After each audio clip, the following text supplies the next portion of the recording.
takich jak ja samych. Są też problemy, tunel wciąż ciemny, sytuacje bez wyjścia i nie ma ściemy. Ciężko jest i sił mi brak, ale kocham ten świat, nie zmienię się.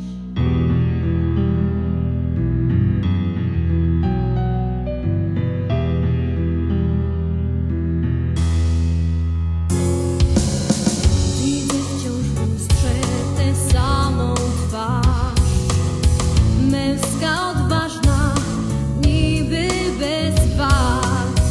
Choć wątpliwości tak wiele mam, może dżentelmena powinienem grać. Spróbować mogę, nie stracę nic. Dla tej dziewczyny zmienię się dziś, stać się lepszym chcę. Czy uda się? Można spróbować.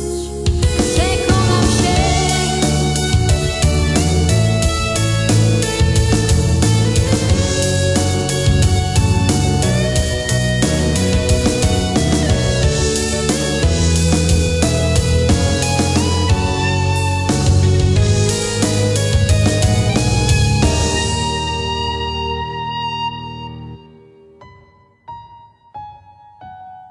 I widzę ją z tym, co był jak ja. Tak bardzo chciałem, by była ma. Dla niej ta zmiana nie dała nic.